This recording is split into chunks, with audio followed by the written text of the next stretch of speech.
Good evening, I'm Abdullah Hussain. Welcome to Sudan in a Week on Al-Balad News. This week's roundup brings you the latest developments and headlines from Sudan.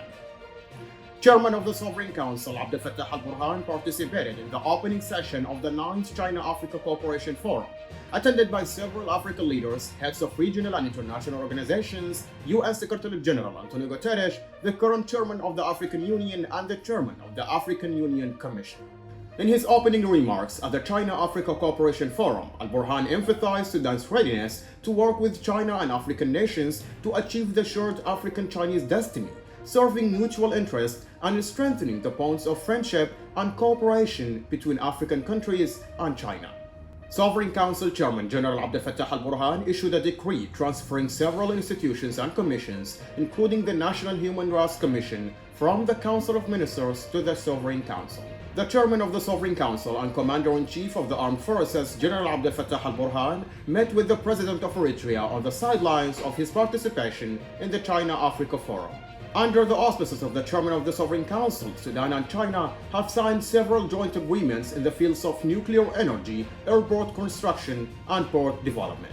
Sources report that General Kabashi is conducting a provincial tour to inspect several military bases and visit forces on the front lines.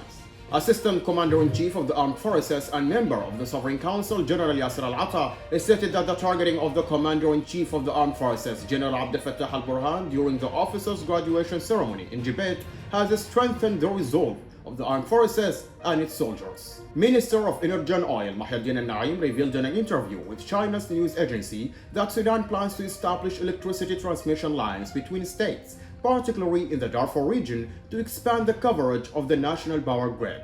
Sudan's Minister of Culture and Information and the Iranian ambassador discussed ways to strengthen cooperation between the two countries. The minister briefed the ambassador on the situation in Sudan, particularly the looting and destruction of media and cultural institutions, as well as museums by the rebel militia. The Minister of Health in Khartoum State reported that one citizen was killed and 23 others were injured due to the Rapid Support Forces shelling or residential areas in Thawrat Karari locality, specifically neighborhoods 12th, 13th, and 22nd. Sudan reaffirms its commitment to implementing the Jeddah Declaration as the basis for resolving the Sudanese crisis. In a tragic event that has shaken Sudanese media, photojournalist Hatim Mamoun has passed away due to injuries sustained during the attack on Jidid. Multiple sources confirmed the death of Major Washun Tahar Washun, a member of the so-called Group 154 of the Rapid Support Forces, during the Battle of Hattab.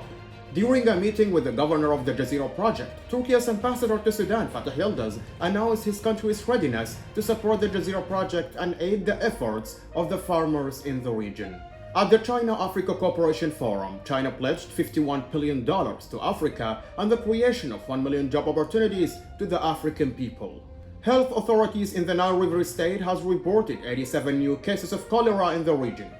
Tariq Hassan, an employee at the US Embassy, was assassinated by the Rapid Support Forces militia after they looted his home. The militia forced him to open his banking app to transfer his funds to another account, and when he refused, they shot him dead immediately. A high-level UN delegation visited both Sudan and Adre in eastern Chad to discuss enhancing humanitarian efforts in Sudan. A large-scale looting and smuggling operation targeted the contents and artifacts of the National Museum, which has been under the control of the Rapid Support Forces militia in Khartoum since the war began. Satellite images track the movement of trucks carrying the stolen items to South Sudan. Authorities have vowed to pursue the artifacts until they are recovered. Due to the malicious targeting of civilian neighborhoods, the governor of Khartoum announced that Mawlid al-Nabi celebrations would be held inside places of worship to protect citizens' lives. A UN-backed fact-finding mission recommended deploying an independent and neutral force with a mandate to protect civilians in Sudan. The Abu Shok emergency room reported that 24 civilians were killed and 34 others were injured due to the Rapid Support Forces shelling on the Nifasha market in the camp. The Khartoum State Security Committee has made several decisions, including returning vehicles to their owners, banning the sale of tea after 5 p.m. in the streets, relocating the vegetable and fruits market from Sabrin to the central market east of Block 41, and detaining vehicles without license plates. In a tragic incident, the brother of the Director General of Sudan Radio and Television Authority was killed under torture by the rebel militia. A video clip shows the Arabic support forces militia brutally abusing a young girl, leading to a widespread public outrage on social media over the militia's treatment of children and the elderly. Sudan continues its strong performance, winning 1-0 against Niger in the qualifiers for the 2025 Africa Cup of Nations with a goal from Abu Bakr Isa.